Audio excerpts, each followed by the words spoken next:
Hey guys, welcome back to the channel. Today we're gonna be watching a video called Top 10 Most Infamous F5 or EF5 Tornadoes. I have to admit, I don't really know much about tornadoes. I didn't grow up in an area with tornadoes. I've never been around someone that happened to be upon a tornado. So I don't really know much about them. I'm guessing F5, it's like the highest category, like the most destructive, but I don't really know much, like how do they categorize it? Because I'm thinking it's like speed of like the wind speed, like hurricanes, for instance. Because I know that hurricanes are like, if it has winds over, I don't know, 150 kilometers, then it's a category Cat 5, Cat 4, whatever. Or earthquakes, because I know that earthquakes, like the closest you are to the surface, then like the most destructive it is. And so yeah, I don't really know. I think at least my understanding is that if you are like in the actual eye, like a hurricane, I'm guessing it's very calm and very peaceful. So maybe try to get on that. But I don't really know, because tornadoes are just winds, right? Because hurricanes are accompanied, like it's winds, but it's also a lot of rain and a lot of flooding, a lot of water. But I don't really know if tornadoes actually cause like flooding, or it's just the insane amount of winds and obviously like the shape, the terrifying shape.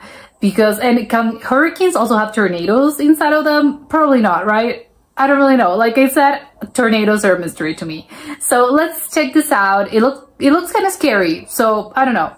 So let's figure it out and comment, like, subscribe, and start. An F5/EF5 tornado is the highest rated tornado possible. The highest. These tornadoes are deadly, they're devastating, and thankfully they're quite rare.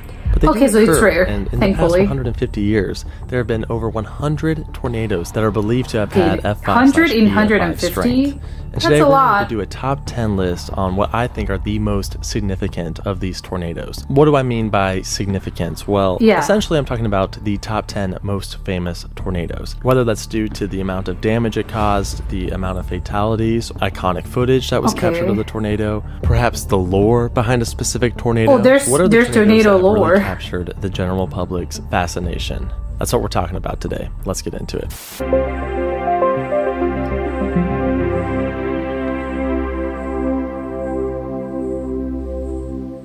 With number 10, we're starting off with the April 27th, 2011 super outbreak. What do you mean super outbreak? At the Hackleburg Phil Campbell EF5 tornado. The 2011 super outbreak remains the largest and costliest tornado outbreak on record, with over 260 confirmed tornadoes and 324 fatalities. On that day, there were 4 EF5 tornadoes. One day? We haven't had an EF5 tornado since 2013. Did you have several tornadoes in one day? On this day alone. A truly insane day for weather. The deadliest and most destructive of all these tornadoes was the EF5 that struck the communities of Hackleburg, Phil Campbell, Tanner, and Harvest in Alabama, and then Huntland in Tennessee. Overall, 72 lost their lives and over 145 were injured. Peak wind speeds were estimated to be in the 210 mile/hour range. That's and the insane. event lasted for over 2.5 hours, traveling 2 hours moving around? miles. 132 miles is a very long distance for a tornado. The EF5 damage mainly occurred in Hackleburg and Phil Campbell. Here's an example of the damage in Phil Campbell. A house completely swept off its foundation. No house, yeah, like your house no more. In Hackleburg. This EF5 makes the list because it's probably the most significant tornado of the 2011 super outbreak. Although you could make an argument for the EF4 that struck you can see it for me. Birmingham. Quick honorable mention to the Rainsville, Alabama and Smithville and Philadelphia, Mississippi EF5s from that same day. Moving on to number 9, with a catastrophic tornado that occurred only 2 years later on May 30th, 2013. Yes, we're talking about the Newcastle Moore EF5 tornado that resulted in 24 fatalities and 212 injuries. This tornado began northwest of Newcastle around 3 p.m. local time. It quickly strengthened, and within 5 minutes, the National Weather Service declared a tornado emergency for southern Oklahoma City. Oh my God! Tornado emergency is now coming. We do have a tornado emergency. This is a tornado emergency. This is higher than a tornado warning. I've seen a lot of hook echoes in my day, but none quite as well defined as the 2013 Moore EF5. Just take a look at this, and look at that debris ball. It would be terrifying seeing something like this on radar. The tornado would then enter the suburbs of Moore, destroying around 1,200 homes and hundreds of businesses. Oh my god, and it's the scale of the suburbs, so many destruction houses. can be clearly seen through the satellite imagery available on Google Earth. Nothing left. The tornado reached peak EF5 strength near eastern Moore, where it swept well-built homes completely off their foundations. This damage was likely caused by winds in the 210 mile/hour range. It would finally weaken shortly after exiting Moore in the Oklahoma That car City is just like, nope. area. So the tornado leaving. Large amounts of media coverage and footage, the most famous being Mike Morgan from KFOR. When you have a debris ball and hook echo that well defined, you're going to get quite a reaction from any TV meteorologist. Okay, so they know it was a big tornado. Reacted accordingly. Tornado emergency for Moore. You folks in Moore, you need to grab whatever it is you need to grab, and you need to go underground. Bottom line, grab your kids, grab your loved ones, grab your friends, or just get out of the way. Overall, the event lasted people that you love, and that's it, and pets. 30 miles, which is quite a bit shorter than our last entry, the Hackleburg-Campbell EF5, but it occurred in such a densely populated area. Of course, it was the suburbs. This is actually the most recent EF5 tornado. We haven't had an EF5 tornado in over 10 years. Wow, 10 years? That's a lot.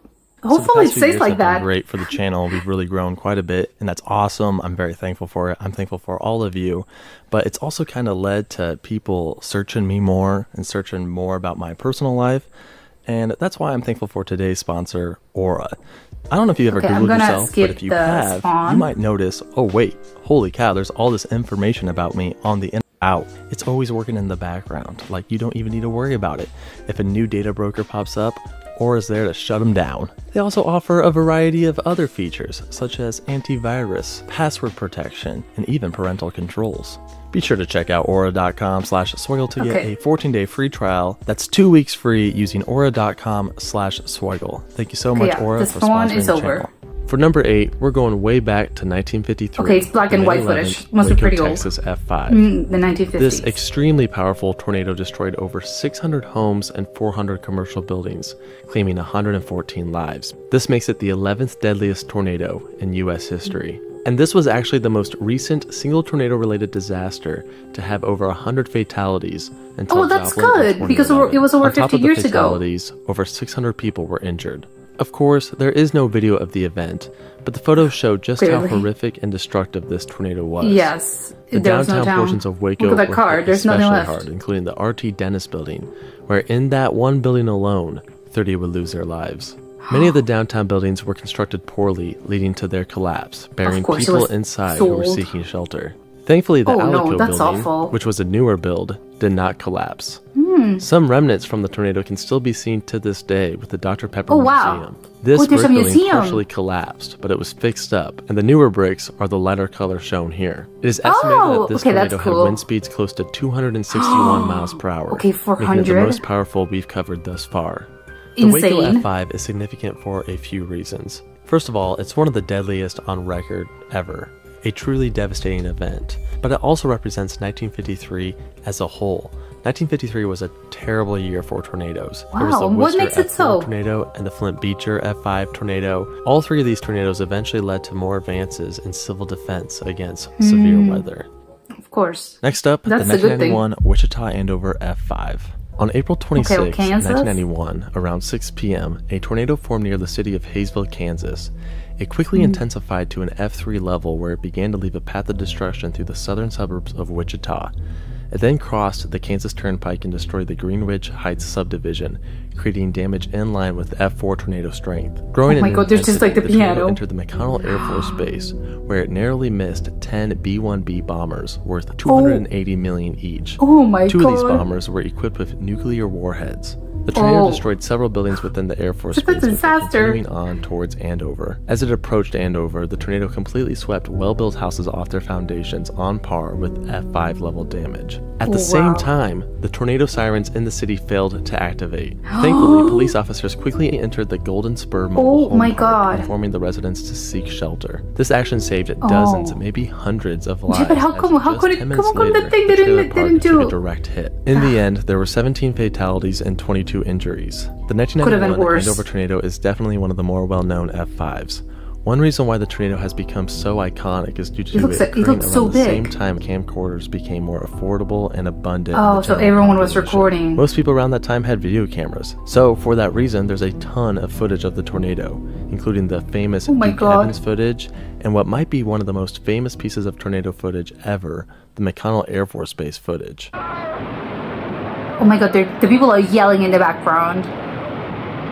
Why are you here? Get out of here.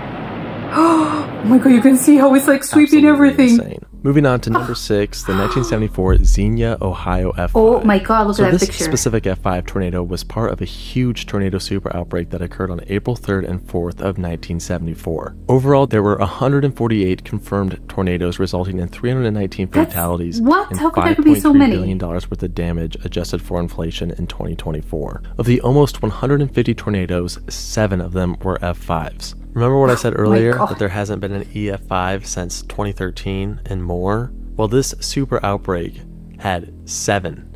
That's arguably insane. The most significant of the F5 what happened that year? Hit Xenia, Ohio on April 3rd, resulting in 36 fatalities and over 1,100 injuries. This tornado lasted for 39 minutes, traveling about 30 miles. 39 minutes. We do surprisingly have footage of this tornado. 16-year-old Xenia resident Bruce Boyd captured the multiple vortices of the tornado using his Super 8 8mm camera. He had a camera. Audio was also recorded using a tape recorder by Mr. Broke Shoulder. You had to record it separately. Silent, the recorded audio by Broke Shoulder is often paired together with the video from Boyd.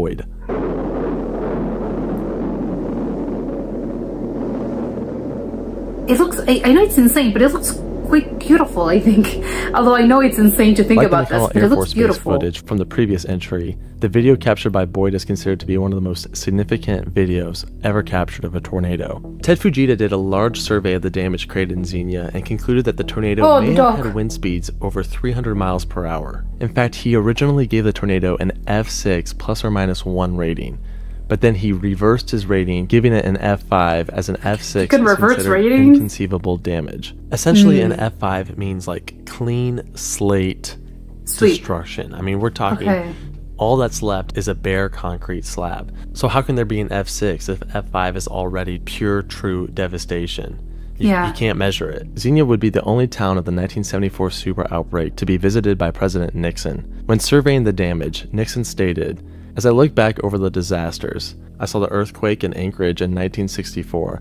I saw the hurricanes, Hurricane Camille in 1969 down in Mississippi, and I saw Hurricane Agnes in Wilkes Barre, Pennsylvania. And it is hard to tell the difference among them all.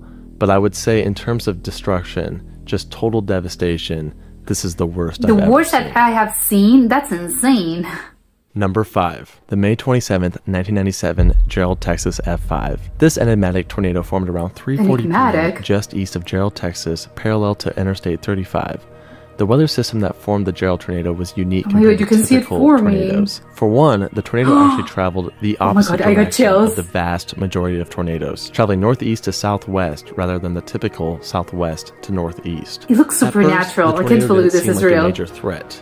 It appeared as a tiny rope, barely disturbing hay bales. But within a few minutes, the tornado intensified and grew from a rope to a huge and dark wedge. This was also a multi-vortex tornado. There's several! Vortices can be seen in the now infamous Dead Man Walking photo captured by Scott Beckwith. Oh my god, I have chills all over. The tornado entered the Double Creek Estates subdivision just north of the main part of Gerald, where it caused some of the most intense damage. God, why are there cars there? Get out of here. The Double Creek Estates were completely destroyed and cleaned from their foundations. There's nothing Clearly here. F5 level damage. Within this subdivision, 27 would lose their lives. Some believe the Gerald F5 tornado had wind speeds over 300 miles per hour. That's almost 500. One of the strongest, most powerful tornadoes ever recorded. Others believe it wasn't the strong wind speeds that created the strong damage, but the slow-moving nature of the tornado.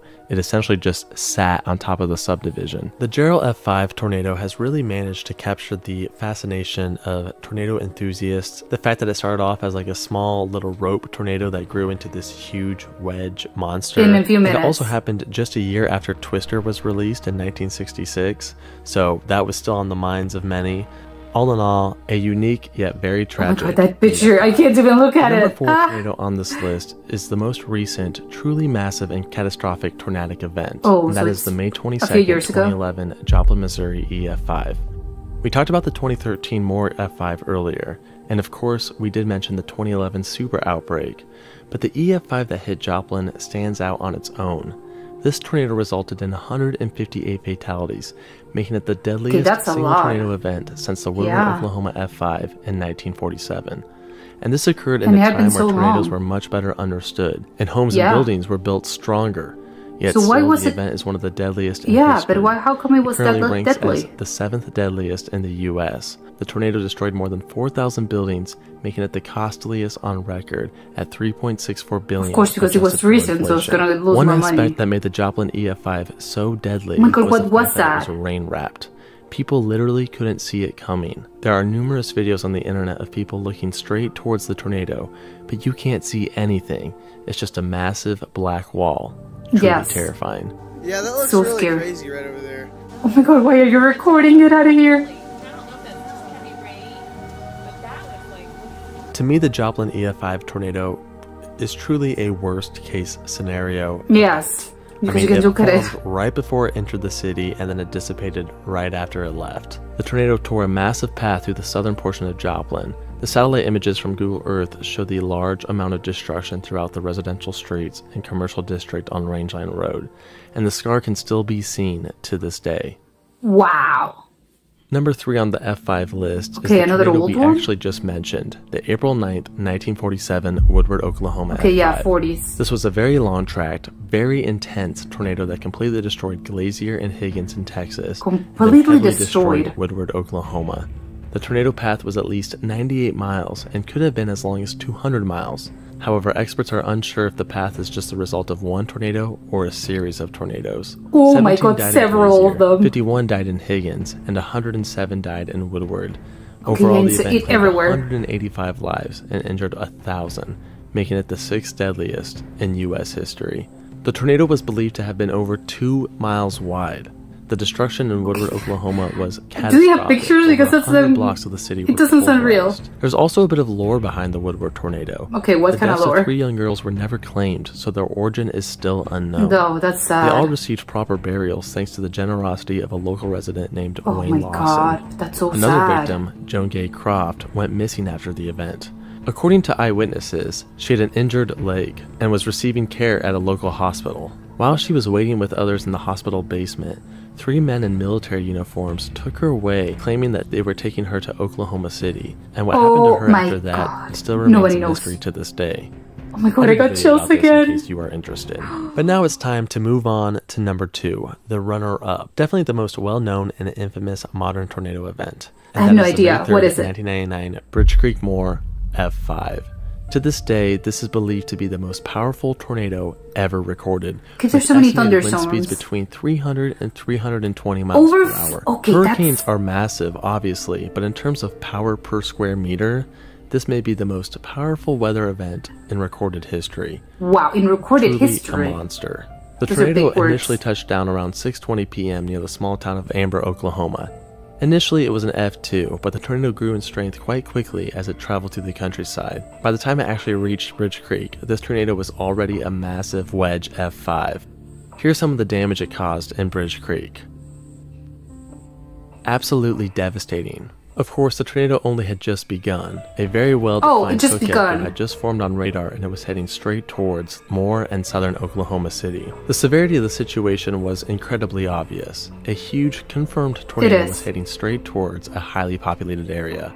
Mike Morgan and company at KFOR knew the serious nature of the situation, and you can hear it in their voices during the live broadcast. Get below ground.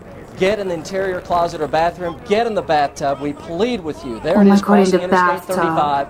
There is a tremendous amount of debris in the air. We pray and plead with you, please. Oh my god, look how it, like the electricity. Also, for the first time ever, a tornado emergency was issued by the National Weather Service. Incredible coverage was also captured by Gary England and his team over at KWTV. I can't believe they're capturing this. The tornado entered the suburb of Moore, creating a wide path of destruction. It headed north, but then shifted east as it tore through Del City, and then finally left the suburbs of the greater Oklahoma City metro area.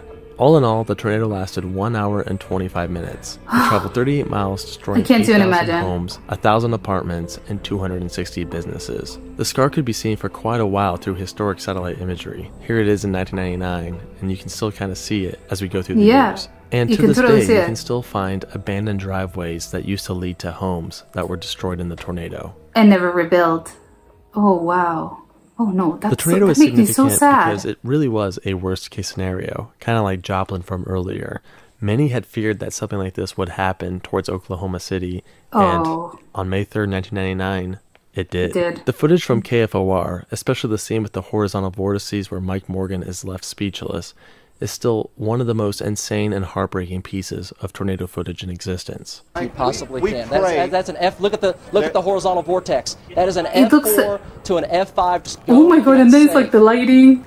Oh my gosh. 89, South 89. Oh my god! Look at it blowing up. There's fire. There's wind. There's everything. There's debris. Finally, we have reached number 1, the worst and potentially most powerful tornado ever documented. The 1925 Tri-State tornado. This tornado holds many records. First off, it lasted 7 hours. 7 hours. And 7 hours? Can they last that long? Miles from Missouri to Indiana, making it the longest tracked tornado ever documented. And it's also the deadliest in U.S. history, with 695 fatalities and over 2,000 injuries. Some of the hardest hit communities were Murfreesboro, Illinois, where 200 died, DeSoto, Illinois, where 60 died, West Frankfort, Illinois, where 102 died. Yeah, a lot in Illinois. Indiana, where 44 died. And Princeton, Indiana, where 38 died. The tornado was likely rain-wrapped. Witnesses claimed they couldn't see the actual funnel. To them, it just appeared as a dark cloud on the ground, destroying everything in its path. What a nightmare. Very similar to Joplin and the Woodward tornado that we talked about earlier. There were other witnesses who say they saw 2 funnels circulating around each other, confirming that it did indeed have multiple vortices. Of course, it's always difficult to confirm a tornado Fujita rating prior to the 1970s, but there were reports of homes being wiped off of their foundations, and even railroad tracks being torn up from the ground. With these reports, experts like Thomas Grazoulis and Ted Fujita himself have retroactively given this tornado F5 status. This event almost has a mythical aspect to it. It was almost 100 years ago, so we just don't know what happened. Yeah, no one's alive. It was a single tornado or a series of tornadoes. We don't know if it was a truly large and powerful F5 or if all the buildings in its path were just poorly built. We just don't know anything about it. There are photos, and of course we know about the mass casualties, but no one really knows for sure what happened. Of course. Like I said earlier in the video, we have not had an EF5 tornado for over 10 years. And this is a good thing, and I hope this streak continues for a long time. But we are going into tornado season, so be sure to be weather aware, know your tornado safety procedures, and with that said, thank you so much for watching. We'll see you in the next video. Yeah, this was incredibly scary, I have to say. I don't really know, because I think it's all in the US. I don't really know. Can tornadoes happen in some other places that are not the US? I don't really know. And also, because how come tornadoes are formed? How come they're very, like, it's all I think during one particular season in the year, and it's in particular places. But I don't really know how come they're formed and how some cities are and some regions are more prone to them. Because I think, because all of the areas, and of course the footage confirms that, it's everything has to be like flat. I know they're very common in the Midwest and in southern US. Because I don't think they have a lot of mountains, so I think probably that's something that influences how tornadoes are formed. It's basically when you have like very in plain terrain, you don't get to have like mountains around, because I think mountains probably like make a barrier and probably they can't form. I'm just spitballing. I have no idea, but it makes me like, it's so I can't even imagine. Like I said, I've never seen one of these things in real life. So I can't even imagine people actually like recording this, because it's insane to me. How can you be watching this unfolding and you're just in the window, like recording it? Obviously you have like news anchors and stuff. They have to do it, right? Because they're reporters. But actual people, I think at the end of the day, I think they're the ones that record all this footage. So it seems insane. Those people are insanely brave, because And they tell you, right? Like, oh, everyone tells you, like, no, you have to go underground. You can't just, like, don't stand near a window because it's gonna, like, blow over. You're gonna have, like, glass all over your face and stuff. So it's kind of, it's like, I can't believe those people are recording that. The other thing is that because it's the houses, I'm so, again, because I know that houses in the US are built different. Most of these houses are made out of wood, if I'm not mistaken. They're not, obviously they have foundations, but it's weird that the houses in the US are built of concrete. I think it's very few of them, if any, especially in those kind of places in the suburbs. I think maybe it's not wood, but it's not actually like concrete and cement. Not all of them, like they don't really have like cement walls and stuff. So I'm wondering, like, is it better if they just started building a lot of houses in cement and concrete? Maybe they thought of that, but there's a reason why they don't do that. Because I'm thinking, well, if you build houses out of cement and out of concrete, and steel, all of them are probably, they're gonna withstand the damage. I mean, that's my logic, but maybe they don't do it because maybe it's too costly, or maybe in the US there's some sort of regulations that they can't really build like that. I don't know. But I'm thinking maybe if the houses were a little sturdier, then this wouldn't happen. But maybe I'm just dumb, because it's like we've thought of that, but there's a reason why they can't do that. Mostly probably they have, and there's a reason that I'm unaware of, and that's why they don't really do that. But all that footage, like, gave me chills, seriously. Like, I had chills all over. I can't believe, I didn't really even knew that you could have like several tornadoes. I think that the term is vortex. That's the vortex, like the little, like the twisty thing. You can have like several, like there was like one of them, it was like 3 of them at the same time. I had no idea that you could have like several of them. And there was, like he said, some of them had rain. So some of them have, some of others, they don't really have rain. There's electricity, so you have like thunderstorms besides like the wind and stuff. I'm like, it's insane to me. And like he said, imagine like people back in the day, like all of those, like in the 1920s and 1950s, where you didn't really had any sort of, probably their understanding was small, and you didn't really know what's happening. And like he said, imagine something like forming, like you can see it form, and it's just like a wall of black, and then it's coming through to you. Like, I can't imagine, man, those poor people must have been so scared. It must have been a very scary situation, because they didn't really know like what was happening. They didn't really have the understanding that we have now. And if it's scary to us now these days, can't even imagine how it was 80, 90, and almost 100 years ago. But yeah, kind of a scary video.